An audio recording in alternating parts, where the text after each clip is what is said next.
this 9-year-old boy up in New Hampshire. Boy, a lot of stuff happens in New Hampshire, right? Asked Nikki Haley about her flip-flopping and whether she would pardon Trump if she won. Let's listen to this. Thank you, Nikki. I wanted to ask you, so Chris Christie thinks that you are a flip-flopper on the Donald Trump issue. And honestly, I agree with him. And you're basically the new John Kerry on that. If you remember John Kerry from 2004. Do you? What's the question? So my question is, how can you change your opinion like that in just 8 years? And will you pardon Donald Trump?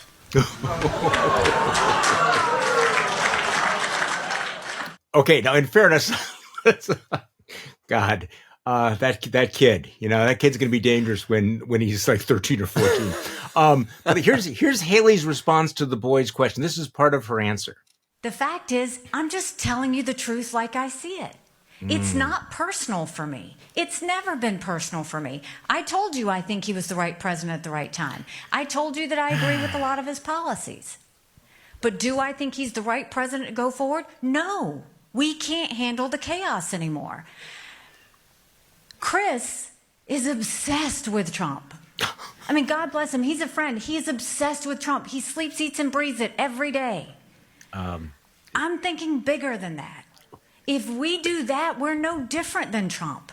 That's what we're trying to get away from, is the idea that we obsess about a person. This is about a country. We're better than that. We're bigger than that. That's one of those lines that, sound like she's being profound and earnest, and it's completely content free. I mean, there's nothing there, right? It's like you're obsessed with the former president of the United States who wants to be president of the United States again, and you're in a presidential candidate campaign running against him. What the hell? Yes. Why would we be talking about Donald Trump? Right? So we didn't have time to play her whole answer, just so everybody knows. So this is a 9-year-old boy who goes around to these town halls and asks questions like this. He's the Sam Donaldson of at 9 years old. So everybody gets this treatment. So Nikki Haley's her first response to this kid who is asking a very basic question: why did you switch on Donald Trump, who you said was unfit? Her words out of her mouth were, young man, politics is about distraction, right? Which is what? What? That she doesn't answer this kid's question about why she flipped on Trump. She tells him that politics is a cynical business. She says it's about distraction. She then tries to distract him by pivoting to her talking point, right? And her talking point is that this is all about Chris Christie and his obsession with Donald Trump. Charlie, what Christie said about Haley was not about Donald Trump. It was about her answer about slavery. It was about what she says about abortion. The whole point is that Christie is broadening this critique from his so-called Trump obsession to the general phenomenon of gutless cowardice by politicians like Haley. And Christie is saying, tell the freaking truth. He's a 9-year-old. Tell him the truth. Why did you change your position? She never answers. Yeah, I think that's you might be able to get away with that in some forms, but in New Hampshire, I think people in New Hampshire have a really well-honed bullshit meter. And so I think this is why this is landing so badly. But again, she's got the best chance anywhere in the country of at least slowing being a speed bump to Donald Trump. She's got the governor, Chris Sununu, who has gone back and forth on all of these things. He's endorsed her. He, of course, is now defending her, saying, that, okay, nothing to see here, people, and urging Chris Christie to drop out and support her. So fast forward to now. I don't know whether you saw this yet, Will.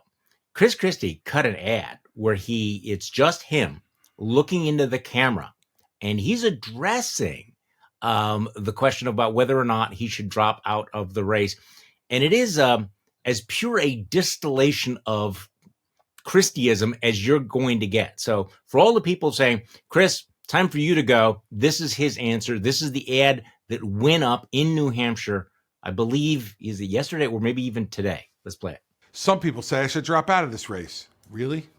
Really? I'm the only one saying Donald Trump is a liar. He pits Americans against each other.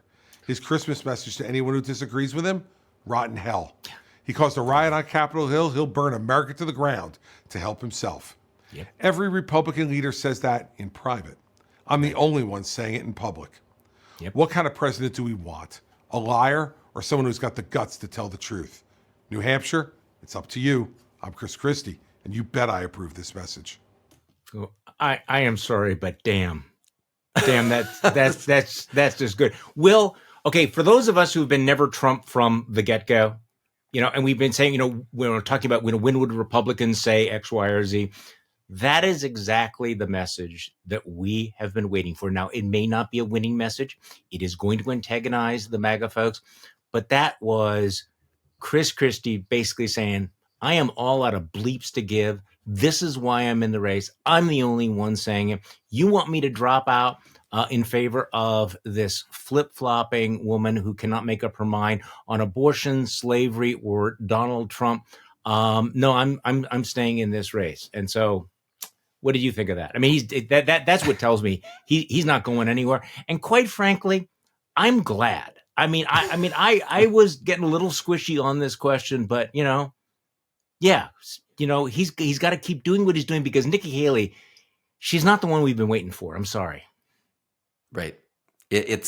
Well, argue with me on this. Go ahead. I'm with you on this.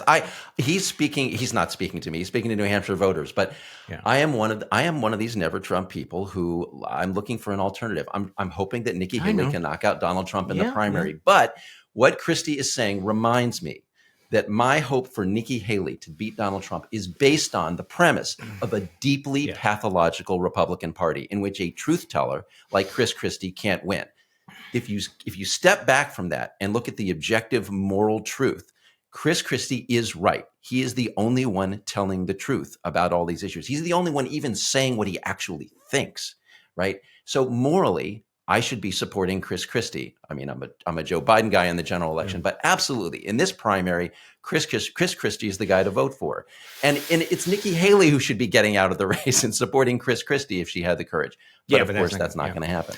No, we do not get the unicorn in the pile. We don't get a pony or any of those things. By the way, the person who sent you the little pony sent me one too. This is just very strange. I mean, just showing up at the house, little pony. Good. Yeah. You need that pony. You're going to need that pony all year. Here, mine. I have it upstairs. All right. So what should we talk about? Because I do feel that that in terms of the banality of crazy, the banality of whatever we're dealing with here. Chris Christie makes a mention of this, that in case people missed it, over the holiday, Donald Trump celebrated Christmas by saying that all of his critics should rot in hell.